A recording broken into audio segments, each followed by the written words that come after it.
Hey, this is Groovey. I'm at Breckenridge Brewery. We are doing our very first Brewmaster Series. It is on the main line of beers, and I'm very proud and stoked to introduce you to Tebow, who's going to tell us all about it. Hey, guys. Let's have some beers. What do you say? All right. Matt, let's crack open. Let's start with, actually, let's do agave wheat first. Agave wheat is the lightest beer that we make. Unfiltered wheat with a little agave nectar. The agave nectar actually grows in the Baja of California, and then is processed. It's shipped up to Colorado, up to Lyons, Colorado, to the Mojave agave plant, where they actually take the agave nectar and sterilize it. So they just kind of clean it up so we can put it in a product. Real nice, easy drinking beer. About 4.5% alcohol. The nice thing about the agave nectar, and a lot of us have had wheat beers before, but the thing about the agave nectar is it kind of takes away that graininess and huskiness or biscuitiness that a wheat beer can have. So it gives it just a little bit of sweetness. Don't think of this as a sweet beer by any means, because agave nectar is a lot, it's not as sweet as honey. A little bit thinner. Lower on the glycemic index, but just a nice beer to drink. So let's give this one a shot. Not a whole lot of nose to it. If you taste, or if you smell anything, sorry, Matt, maybe a little citrus, but that's good. It's a good one to start off with, that's for certain, and especially even in the morning. If you have a hangover or anything like that, this is a really good beer. I know, yeah, I've heard of them before. But even making like a beer mosa, so a little orange juice and agave nectar. Just replace the agave wheat for the champagne, and so it's the mimosa for beer drinkers. So it's pretty, yeah, exactly. See, beer's good food, 100% natural, no fat in beer. Let's not talk about carbs or calories, but There's no fat. Very good yeah. taste to that. Yeah, it does. It makes it really nice. There are some certain times of beer, like a true German-style Hefeweizen will have a smell like bananas and finish a little clovey, a little bit peppery. This doesn't have any of that. So, Okay. let's jump on to the next one. Really kind of an old flagship beer of ours, Avalanche Amber Ale. Over the years, the last 20 years or so, it's been one of our most popular beers. That is kind of changing a little bit where, yeah, we're going to have the Avalanche. Where the last year or so, agave wheat and vanilla porter have become really popular. So we kind of have agave wheat, vanilla porter, and Avalanche as 1, 2, and 3. Avalanche is an amber ale. If you take a look at Colorado, Colorado had a lot of amber-style beers way at the beginning, kind of started that revolution of craft beer. If you thought about Avalanche, Fat Tire, and 90 Shilling, which 90 Shilling isn't technically an amber, but it is a Scottish amber. So just a variation of an amber. But a lot of beers. This is amber ales built the Colorado craft beer scene. But people are now looking for a little bit more different beers. So amber ales are what they are. Every brewery makes one, kind of a generic beer or generic craft beer, if you will. Ours has a little bit more juice to it than most ambers. About 5.5% alcohol on Avalanche, so it'll definitely get you where you need to go. Malty sweet, not a whole lot of hops. So there's not that bitterness, just a nice, good-looking beer, beautiful color, nice kind of amber, mahogany type look to it. So tasty beer. So let's give this one a whirl. Cheers.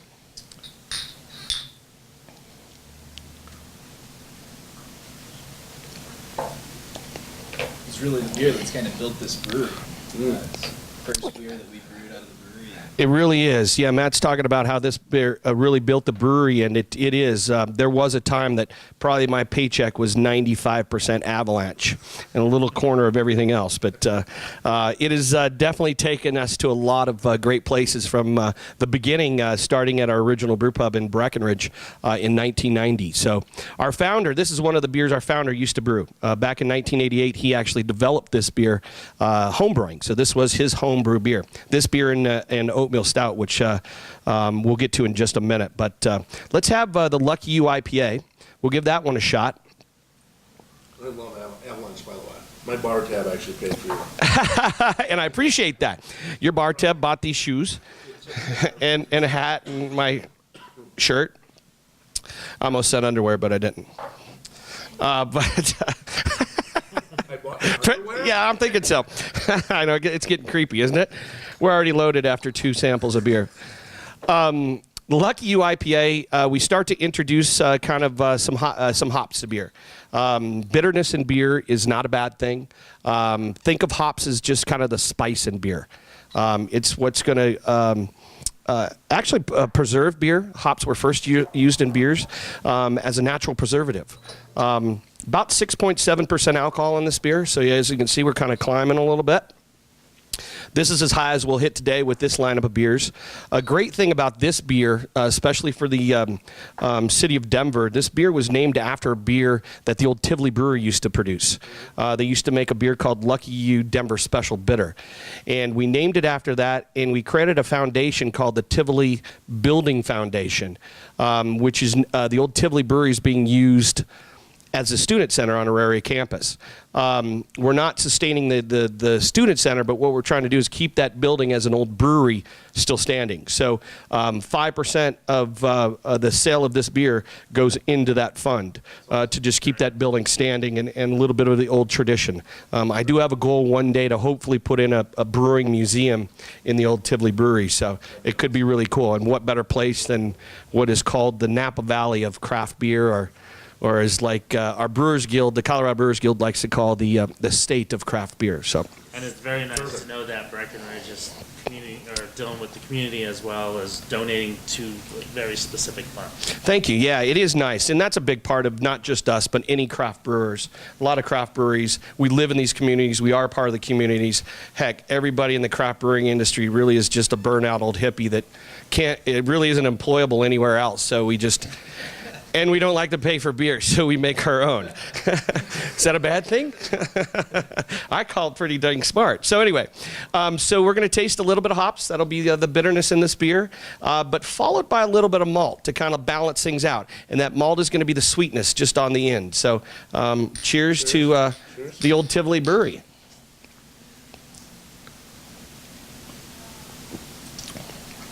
Taste kind of the bitterness. Kind of a almost grapefruity, where the back of your tongue will kind of curl up a little bit, kind of, and yeah, absolutely so. And then some of the malt kind of comes through and hopefully sweetens it up a little bit. There is a lingering taste of hops. That's not a bad thing. That bitterness a little bit. Yeah.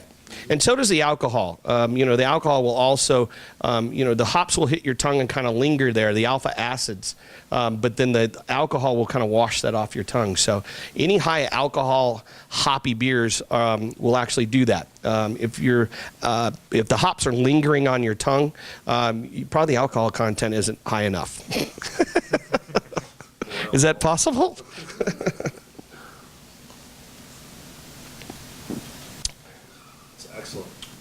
A lot of flavor in that beer. And that's one of our newer beers, actually. I would say out of the lineup, these 5 beers, that's our newest beer. So I think it's doing pretty nice. So Matt, let's go to Oatmeal Stout. Oatmeal Stout, yeah, I love this beer. This truly is the beer, where we talked about the importance of Avalanche in Breckenridge Brewery. Oatmeal Stout actually really started the brewery. This Oatmeal Stout was the very first beer that was produced at the original brew pub up in Breck. It's brewed like a traditional stout. Like a Guinness or a Murphy's or something like that. We add oatmeal to the beer, actual oatmeal flakes. And what the oatmeal does, it actually gives the beer a little bit more body. So in other words, the beer is a little bit thicker. But also, by putting the oatmeal in the beer, it'll sweeten up the beer a little bit. So oatmeal stouts are going to be a little bit sweeter than dry stouts. And a great example of a dry stout is a Guinness. So low in alcohol. A lot of people don't realize a lot of stouts are much lower in alcohol. So just because it's dark doesn't mean it's going to, Why is that? It has to do with the fermentable sugars that are in the Malt. Thank you, Matt. That's why I turned to you. I'm like, Matt, bail me out. And because really what's happened is the malt is just toasted to a certain point where it's kind of toast. Think about anything, you're releasing some of the sugars, and that's what's happening in the boil of the beers. You're trying to pull sugars out of the malt, but through the toasting process, and the malt just gets toasted to the point where it's burnt, and that's where you get the color. And that's why there's not a whole lot of sugars left in the actual malt. About 4.9% alcohol. So it's not, it's still okay. We'll be all right. But nice beer. Yeah. I love this beer year round. I think it's a nice one. We forgot to cheers, sorry. I get so excited. Prost, there you go, absolutely. Cheers. So good. Yeah, chocolate, kind of creamy, that with the oatmeal in there. The oatmeal gives it a little bit of creaminess. Yeah, pretty tasty beer. Almost like an after dessert favor that you would want to go to. Yes, and actually you say that, and we're definitely going to go to dessert here in just a moment after I have another sip.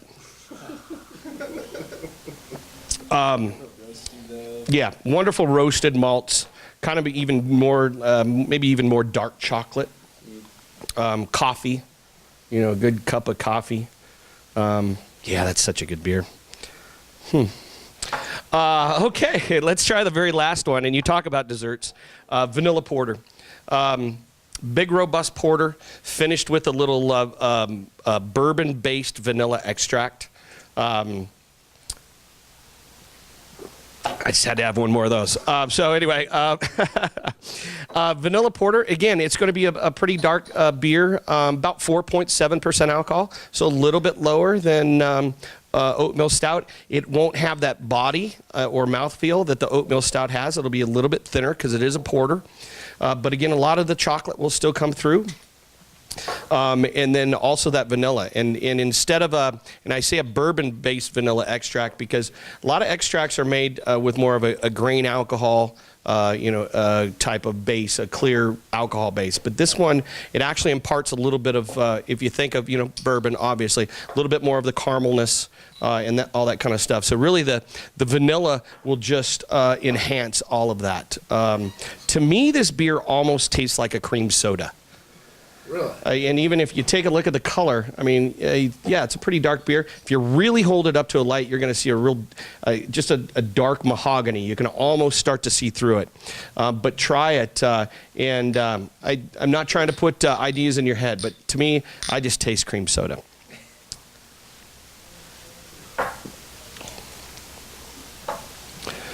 A great beer to use. We use it at, we do a lot of beer dinners across the city where we'll work with a chef and they'll pair beers with a certain dish. And this one obviously is always loaded right in there with any kind of, whether it be a flourless chocolate cake, creme brulee.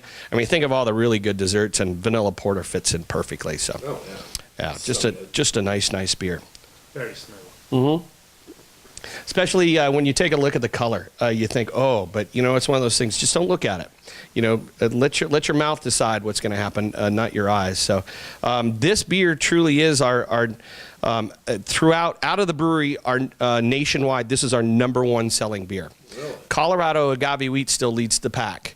But vanilla porter is our #1 selling beer out of this brewery. So outside of Colorado, in the 34 states we sell beer into, vanilla porter is #1 by far. By far. What do you guys think? It's badass. It's beer, right? Cheers one more time. Cheers, guys. Yeah, thanks for tasting. Absolutely. Yeah, I like that. Right on, take us out. Well, appreciate you guys stopping by, trying some beers with us. Stop by the brewery anytime, right here in Denver, 471 Calumet Street.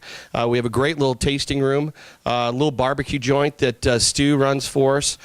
Beer and barbecue. We love to listen to all kinds of different music in the brewery. Stop by. Yeah, you will. You'll go from the barbecue place back to the brewery, and you may start with a little bluegrass. You may end up on the tour about halfway through with a little heavy metal, and Who knows? Maybe a little Karen Carpenter by the. I'm just kidding. But come on by. We do free tours every Saturday from 2 to 4. 1, yeah, that's what I said. 1 to 5, and come on by. Yeah, exactly. I had Saturday right. Yeah, come on down, and all you got to do is come through the tour, and we're going to give you free beer. So, not bad. Cheers, guys. Yeah.